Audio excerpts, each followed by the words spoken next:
예, 상당히 많은 부분까지 이제 진행이 됐습니다. 여러분들께서는 일단 캔들 배우셨고요. 그리고 이동평균선 배우셨고요. 그리고 거래량까지 배우셨습니다. 그래서 캔들 부분 또 이동선에 따른 뭐 추세 분석 부분 역시 다 배우신 게 되는 거죠. 그래서 오늘부터 해서는 패턴 부분 진입을 하는데 일단 가장 기본적인 패턴부터 여러분들께 수업을 진행해 드리고자 합니다.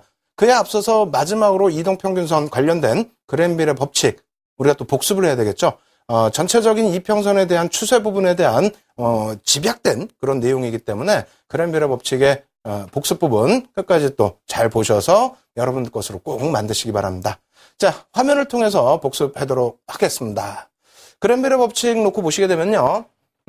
그랜빌의 법칙이라는 것은 주가와 이동평균선과의 관계를 분석한 이론이죠. 그래서 매매 패턴을 잡아주는 겁니다. 실질적인 부분에 있어서는 이제 매수 4가지, 매도 4가지 등 8가지 타이밍을 제시하는데 어떻습니까? 우리가 이제 전체적으로 이 부분 다 놓고 배운 거죠. 그래서 그 이평선과 주가의 관계 부분에 있어서는 관성의 법칙, 한쪽으로 추세가 쭉 뻗어나갈 것이다. 그리고 또 한 가지는 이평선 근처로 주가가 다시 회귀할 것이다. 이 2가지를 놓고 분석을 한 내용이고요. 그리고 과거에는 어떻게 했다? 200일선 기준에서의 분석입니다. 근데 최근의 흐름에서는 어떻게 됩니까? 21선 기준에서 가장 많이 쓰고요. 투자 성향에 따라서는 뭐 25일선 그리고 더 단기선을 놓고 해석을 하기도 합니다. 자, 매도일 법칙부터 해서 차분히 또 놓고 배워보도록 할 텐데요. 자, 이렇게 돼 있죠. 가장 압축적으로 설명드린 내용이에요. 그래서 단어만 놓고 보실 때 힘드시다면은 여러분들께서는 어떻게 해야 됩니까? 지난주에 배우셨던 내용 또 복습을 하셔야 되겠죠. 이동평균선은 어떻게 돼 있어야 된다? 매도 신호 1에서는요. 상승 후 평행 또는 하락 국면, 상승 후 평행 또는 하락 국면으로 진행돼 있어야 되고요. 주가 부분은 이동평균선을 당연히 쫓아가겠죠. 그러다가 여기서 횡보가 되려면 어떻게 돼요? 이 위에서 계속 옆으로 횡보를 했거나 혹은 한 차례 밀려 떨어졌다 다시 올라오는 국면이 되겠죠. 그리고 나서의 주가 부분이 이탈되는 부분, 이 부분을 얘기하는 겁니다. 그래서 뭐 번역본으로만 놓고 보시면은 이해가 좀 어려우신데 지금처럼의 해석 부분 보시면은 좀 쉽게 이해가 되시지 않을까 생각이 되네요. 자, 이러한 그림이고요. 이것을 실전 차트로 바로 보겠습니다. 이러한 흐름이 되겠죠. 상승 추세에서 주가 위쪽에 움직이다가 이 부분이 사실상 평행 내지는 횡보가 되려면 어떻게 돼야 돼요? 사실 이렇게 올라갔다 이렇게 내려와주는 국면이 있어야만 끌려 내려오면서 평행이 되겠죠. 그래서 이 평행 국면에서 주가가 밀려 내려오게 된다면, 그렇게 된다면 일단 매도 국면으로 인식을 하자라는 것이 그랜빌의 주장이고요. 그러한 부분이 실질적으로 시장에서도 통용된다. 이렇게 해석을 하시면 되겠습니다. 뭐 같은 그림들이에요. 그래서 한번 이 이평선이 뉘어질 경우에는 대부분의 경우가 추세가 반전되는 경우가 많다. 그래서 이렇게 밀려 떨어지는 국면에서는 정리를 하셔야 되는 게 맞고요. 역시 마찬가지로 삼성증권도 마찬가지가 되겠죠. 추세 상승 이후의 횡보 이런 국면에서 놓고 보실 때 정리를 하셔야 된다. 마찬가지입니다. 기아차 일봉 차트도요. 똑같은 국면이죠. 상승 이후에 하락 내지는 혹은 횡보 국면에서 주가가 이탈되는 흐름이 나오게 된다면 매도 사인이다. 이 부분 너무 간단하게 생각이 드시면은 복습 내용 지난주 내용을 꼭 보셔야 됩니다. 왜 그러냐면 실질적으로는 간단한 내용이 아니죠. 그죠? 그래서 여러분들께 모는 종이를 놓고 그림을 그리듯이 과거 주가 부분까지 합산을 해서 계산을 해서 대응을 하자. 이렇게 말씀을 드렸잖아요. 그래서 그 부분도 같이 복습을 하셔야 되고요. 매도 이의 법칙에서는 그 부분에 대해서도 살짝 언급을 드려보도록 하겠습니다. 그럼 매도 이의 법칙도 뭐 화면을 통해서 자세히 말씀을 드릴 텐데요.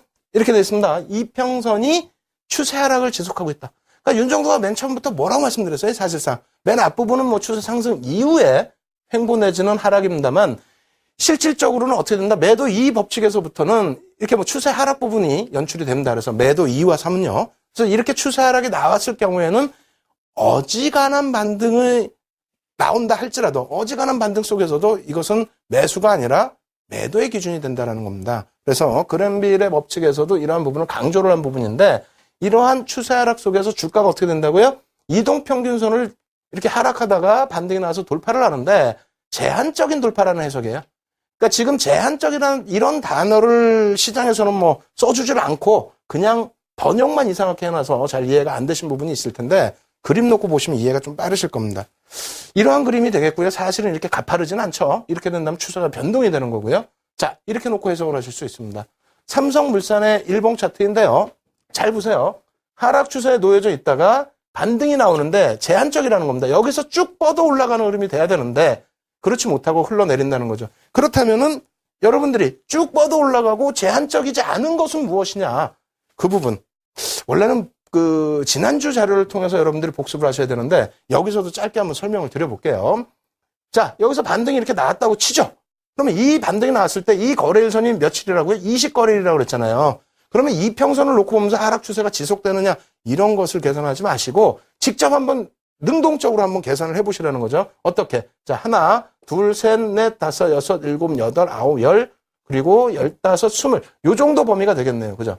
이 정도 범위가 되는데 현재 기준에서는 어떻게 됩니까? 종가가 반등 나온 이후에 종가가 여기입니다. 아시겠어요? 요거 안 부분을 조금 지워놓고 다시 설명을 드릴게요. 20거래일이면 대략 이 정도 범위에서의 주가, 캔들의 종가 부분을, 종가를 전부 플러스해서 20으로 나눠준 거죠. 그게 20일 평균 이평선의 가격입니다. 그런데 여기에서 반등이 나왔는데 종가는 어차피 또 21선 밑으로 흘러내려가면서 여기란 말이에요. 그러면 이쪽 21선에 놓여져 있는 가격, 여기선 종가가 어디입니까? 이쪽이 되겠고요. 여기선 종가가 여기, 여기, 여기, 여기. 뭐 이런 식으로 형성되어 있겠죠. 그러면 현재 놓여져 있는 종가 대비해서 어떻게 됩니까? 위쪽에 놓여져 있다는 거예요. 다시 얘기해서 여기서부터 여기까지 종가를 플러스해서 20으로 나눠주는데 이 가격, 여기보다 높은 가격이 빠져나가고 그리고 반등 추세가 강하게 올려주지 못하고 다시 횡보 내지는 밑으로 밀려 내려오게 된다라고 한다면 이평선 자체의 기울기가 어떻게 됩니까? 횡보 내지는 지속적인 하락 이렇게뿐이 연출이 안 돼요. 그래서 이 제한적인 반등이라는 부분이 뭐냐면 평균 단가, 이평선의 평균 크기를 돌려줄 수 있을 정도로 강도 있게 반등을 주느냐 혹은 과거 20일 전의 주가의 흐름이 어떻게 된다고요? 지금 주가보다 밑에 놓여져서 자연스럽게 이평선이 기울기가 돌려지느냐 이것을 확인하시라는 얘기입니다. 근데 그랜비르 법칙에서는 뭐라고 얘기하죠? 매도 이 국면은 하락 추세라고 표현하죠. 하락 추세의 기준이기 때문에 이 부분의 반등이 자연스럽게 이평선의 평균 가격이 올라가는 것이 아니고 주가가 급격히 올라와야만 돌려질 수 있다. 그렇게 안 된다면은 일단은 제한적 반등에서는 매도를 통해서 손실 부분 혹은 이익 부분을 확정을 짓자 이런 내용이 되겠습니다. 아시겠죠? 실전에서도 상당히 중요한 부분이고요. 하락 추세는 그래서 거의 안 보시는 쪽이 맞다라고 설명을 드리겠습니다. 나머지 종목군들 좀 빠르게 진행해 드릴 텐데요. 넥센 타이어도 보시면은 제한적 반등 이후에 추세 하락 지속되죠. 마찬가지입니다. 현대건설도 제한적으로 반등이 오다 보니까 이평선 기울기를 못 돌리는 거예요. 기울기를 못 돌리면은 추세는 계속 이어집니다. 마찬가지고요. SK 하이닉스의 일봉 차트도 추세 부분을 돌리지 못하기 때문에 그 추세를 돌리기 위해서는 강한 반등이 나와줘야만 된다는 거고요. 하락 종목은 아예 그래서 쳐다보지 마십시오. 왜? 돌려지고 나서 기울기가 돌려지면 그때 접근하셔도 결코 늦지 않습니다. 아시겠죠? 자, 세 번째 매도 신호 다시 또 화면을 놓고 보면서 자세히 설명을 드리도록 하겠습니다.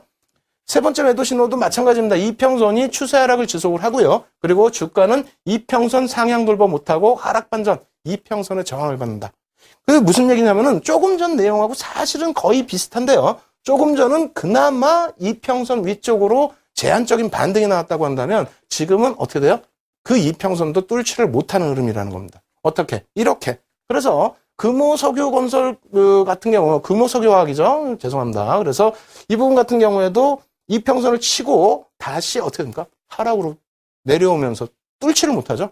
마찬가지입니다. 저항으로 작용되면서 그 근처에 왔다가 다시 밀리는 흐름. 그렇게 된다면 이평선 자체가 돌려지질 못하기 때문에 하락 추세는 지속적으로 이렇게 밀려 내려올 수밖에 없다. 그래서 이러한 부분을 한 번씩 쭉 복습 자료를 놓고 보면서 아, 그랬구나. 내가 자꾸 이런 종목을 들어가니까 계속 바닥인 줄 알았는데 더 밑으로 끌려 내려가서 손실이 나는구나. 그러한 부분들 이해를 하시고 앞으로는 하락 추세의 국면의 종목은 어떻게 한다? 쳐다도 보면 안 된다. 이렇게 말씀드릴게요. 자, 하나케미칼 일본까지 이렇게 말씀드리고요. 네 번째 매도 패턴 어떤 것이 있는지 확인해 보도록 하겠습니다. 그랜빌의 매매 법칙 매도 신호 4. 매수 신호도 4개고 매도 신호도 4개인데 뭐 전체적으로 이제 통합을 하면 이렇다는 내용이 되겠죠. 그래서 이 부분은 이제 상승 추세 좀 보면 좀 이해가 안 되실 수 있습니다. 상승 추세를 지속하고 있는데 주가 부분이 이동 평균선을 상향 돌파한 이후에 추가적으로 급등이 나올 경우에는 매도를 한다. 이 부분도 사실상 제가 조금 이해하시기 편하게끔 다시 해석을 해드린 거예요. 시장에서는 이렇게까지 해석이 안 돼 있고 좀 애매모호하게 못 알아듣게 돼 있더라고요. 근데 어찌됐건 간에 이걸 다시 차트를 놓고 보면서 설명을 드리면은 주가 부분이 이평선 부분을 치고 올라가는데 다소 가파르게 올라가서 단기 급등이 나오게 되면서 이격도가 많이 발생된다라고 한다면 그때 정리를 해라 이런 내용입니다. 그래서 그렇게 뭐 구체적으로 막 그 텍스트를 정리해 놓은 것이 아니기 때문에 여러분들이 지금까지는 좀 어렵게 생각하셨을 텐데요. 종목 보시면 뭐 이런 기준이 되겠죠. 어찌 보면 뭐 이게 이격이 크냐라고 생각하실 수 있는데 상당히 큰 겁니다. 대한항공 기준이고요. 그래서 이렇게 해서 이평선 위쪽으로 주가가 올라왔는데 단기적으로 과열 양상이 나타나게 되면은 이러한 국면에서는 차익 실현을 통해서 물량을 축소하라. 왜? 관성과 회귀의 법칙이라고 그랬죠? 추세 부분 지속되는 부분 플러스 이평선으로 주가가 회귀되는 부분. 그래서 단기 급등 이후에 다시 회귀되는 부분. 물론 이 부분이 주가가 횡보를 하게 되면서 이평선이 쫓아오는 경우도 있습니다만 이렇게 밀려 내려온 경우도 있습니다. 그리고 횡보를 해서 이평선이 쫓아 올라와진다 할지라도 가능성 부분은 두 가지죠. 하락과 횡보. 뭐 상승이 아니기 때문에 이러한 그 과열 국면에서는 차익 실현하시는 쪽으로 기준을 잡아준다. 이렇게 한 것이 그린벨의 매매 법칙 네 번째 매도 법칙이 되겠습니다. 그렇게 해서 종목 뭐 몇 개 더 보여드릴 텐데 뭐 신한지주 같은 경우에도 마찬가지죠. 단기적으로 반등 이후에 가파른 이런 상승이 나올 때에는 이평선 쪽으로 회귀가 되는 조정이 나오니까 차익 실현을 하라. 이런 기준이 되겠고요. 역시 마찬가지입니다. 아모레퍼시픽 일봉 차트 놓고 보실 때 어떻게 됩니까? 뭐 가파르게 올라온 이후에 회귀되는 모습들 이러한 부분들을 염두에 두고 대응을 하자. 이렇게 해서 그린빛의 매매 법칙의 매도 신호 부분은 오늘 복습을 통해서 말씀을 드린 거고요.